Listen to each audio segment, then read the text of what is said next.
Hi friendlings, welcome back to my channel. Today I thought I would do an introduction video to my little girl, Pippa.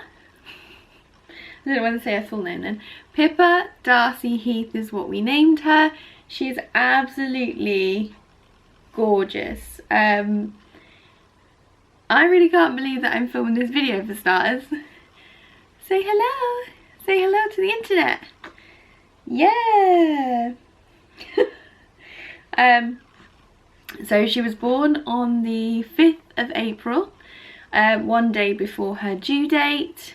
The labour was absolutely amazing. I'm going to go into more detail in another video about that, because I'd really like to do the video with Ollie, because obviously he's going to remember more than I can. She weighed £6.15, which was a lot less than what the midwives had thought that she was going to be. She was 48 centimetres and just an absolute dream. Like, she's just been amazing. I mean, last night, yeah, last night was a little bit different. She was, let's say, testing my patience a little bit. Wasn't really settling. Yesterday we gave her a dummy for the first time, just because that she'd been using my nipple as a bit of a dummy itself, so that's been quite interesting. But apart from that, she's been in quite a bit of a routine anyway. From kind of like the first night that we brought her home, she was sleeping for like a 3-hour stint, and she's still been doing that now. Hello. But last night was kind of like a 2-hour stint, and there's been a couple of other nights that has been a 2-hour stint. She's just gone past 3 weeks old, so she will be 4 weeks on Friday.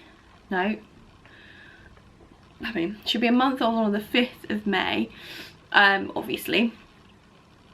But apart from that, like, she's just been incredible. Like, people have been saying to me, oh my god, I know, people have been saying like, oh my god, she's absolutely beautiful, and I can't believe that you're up and about. We went to a baby fair yesterday, and people were just like shocked at the fact that she was only 3 weeks old. I mean, I don't really know what people are meant to look like at 3 weeks. Me and Ollie were, I know, me and Ollie were discussing this in the car, like, what do people expect you to be like? Because me and Ollie have actually had quite a lot of sleep with her. At the end of the first week, I made sure that Ollie was getting 8 hours, just so that I knew that I could manage changing her, feeding her, everything on my own, before Ollie went back to work. But kind of like the first day we brought home, we were so out of it. Me and Ollie had only survived off 1 hour's sleep from the Thursday night through to Friday night, and we didn't go to bed till like gone 12. I didn't get hardly any sleep that night on the first night, just because, I don't know about you guys, if you guys have had kids, you know that you're just kind of staring at them. You don't really want to go to sleep. I didn't know whether it's more the fact of, obviously we knew what we were doing to a certain extent, but then there's always that fear that we didn't know whether we were doing it right and things like that. So that was quite hard. The first day, it was kind of like, everything's been so blasé. Bringing her home and everything, like, me and Ollie have been really chilled, which is probably why she's been chilled. I mean, that's what everybody's been telling us, but it's just like the whole thing was just so blasé. Like, we felt like we were on a bit of a honeymoon. We just kept feeling like we were going to give her back at some point, and to a certain extent it still feels like that now. The first week was quite hard. Well, it was hard trying to get understanding of breastfeeding, the whole breastfeeding kind of side of things. Are you uncomfy there? Do you want to see the camera more? The whole thing of like breastfeeding and that was quite hard in the beginning. She was latching on, but it was really painful to my nipples. Okay, thank you for that, thank you. It was really painful. She was taking skin off my nipples as well. The midwives were saying that I was doing everything right. They couldn't work out why it was being so painful. I was crying a lot. Oh, excuse you. Is that better? Is that better? So that was kind of really tough. I had the midwives come around quite a lot that week, which I was so grateful for, just because I was in so much pain and I just wanted to know I was doing it right, which I was, because she put on 200 grams within like 2 days and then exceeded her birth weight within like the first 10. Bless you.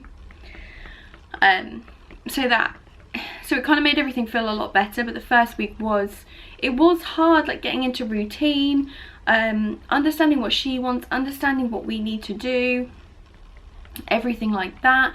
By day 3, where everyone says like you get kind of like all the emotions, I certainly did. Like the first time ever that I've cried so much in my life. And to be fair, even like as she came out, I cried an awful lot because I just couldn't believe that I'd pushed her out. But as I said, I'll explain that more in the labour story video. But yeah, day 3, there was just so many tears for no reason. I was watching a Disney film and I just started welling up. And bearing in mind, people who know me well, I do not cry at anything really, unless it's really like obviously important, or you know, I just don't cry very often. So kind of like that was really odd for me, and it was really odd for Ollie as well. So that kind of, and then going into the weekend, going into the second week was a lot better, but I was struggling in the fact that all I felt like I was doing was feeding. I was confined to that seat right there, and it was getting me down basically, and I was really struggling at the fact that I wasn't able to get up and do things. Ollie was doing everything. He was absolutely amazing, or is absolutely amazing still now, helping me out and things like that, but it was just really hard not being able to get up and do stuff. And I was like confined to this one room. I wouldn't, like, there was a few days where I didn't go out. I mean, admittedly, I gave birth on the Friday, we went out for a walk on the Tuesday, which was super scary, like being out and about with a baby for the first time. But after that, so kind of in the second week, I was in the house for like 4 or 5 days straight, and it was really hard because all she was doing was every half an hour feeding. Now, I did speak to the health visitor about it and the midwife, and they were basically saying that there's a potential that she's using your nipple as a dummy. So we brought some dummies. She wasn't taking to them. It was just the whole process in those 5 days, I mean, was really hard for me. And because I'd stayed in for so long in the house, it then really scared me about going out and about. Like, I was meant to go and see my work, and I just couldn't bring myself to do it. Like, every time I wanted to, there'd be a reason that would stop me.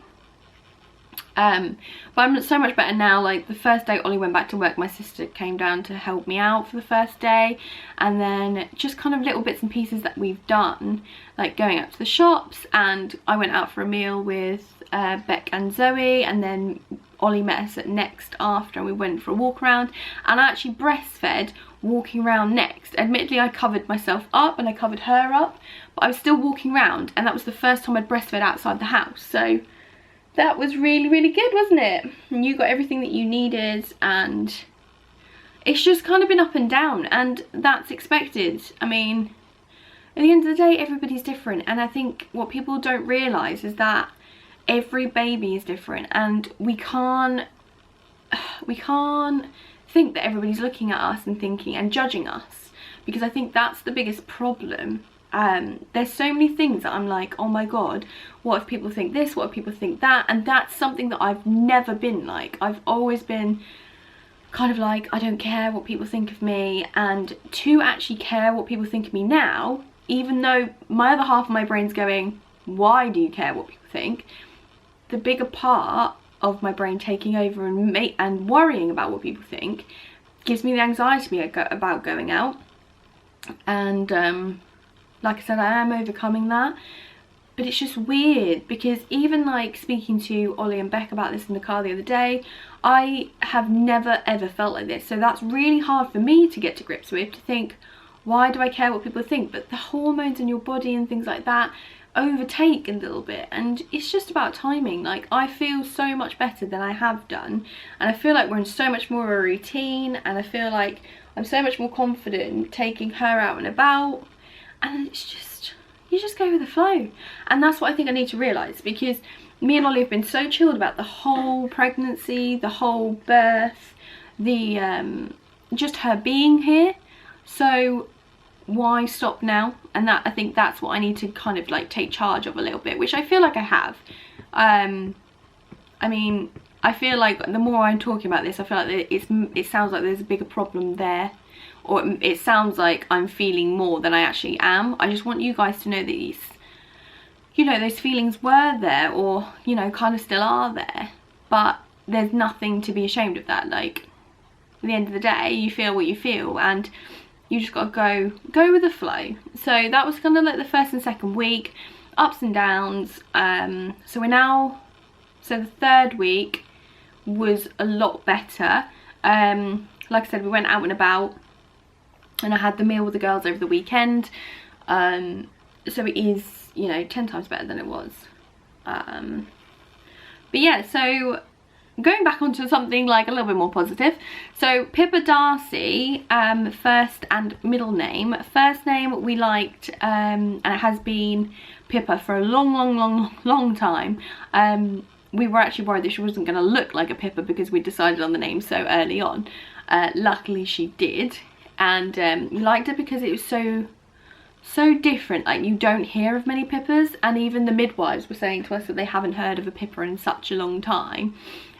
Darcy is a name that Ollie fell in love with quite early on as well, and I mean, admittedly I love it as well, but I leant towards Pippa more. Like, Pippa and Darcy were two of our names that were going to be her, either one was going to be her first name. So I think because I was leaning towards Pippa more, I kind of like, Darcy took a bit of a backburn, but for me personally anyway. Ollie loved both of them, but stop trying to eat my hair. But yeah, so Pippa Darcy is her name, and then she's under Heath, which is Ollie's last name, because obviously we're engaged. So at the moment, me and the cats are the only loves in the household. So yeah, so Pippa Darcy Heath is absolutely a dream baby. I don't really know what else to say. I'm obviously biased, but we've had such a good run with her, and I'm so chuffed that we've been as lucky as we have, because, you know, I know there's other people out there who were struggling, and I think it's the best thing to do is be, you know, in this community where we all can help each other. And there's so many things that people have said to me that have helped me so much already, and I feel like this has been amazing, you know, really great so far. So even small things like that have really helped. But yeah, so she's now started to try to drift off, aren't you? Which is good considering how long you've been up. Yeah. But yes, I thought I'd introduce you to your lovely little Pippa. The next video that I'm going to put up will hopefully come sooner rather than later. I'm going to film, like I said, the labour story with Ollie, just so I don't forget anything. And I've got a few other videos hidden up my sleeve that I'm really excited to do. So we will see you guys all next time. And from now on, it won't just be me saying bye. So should we say bye? Bye!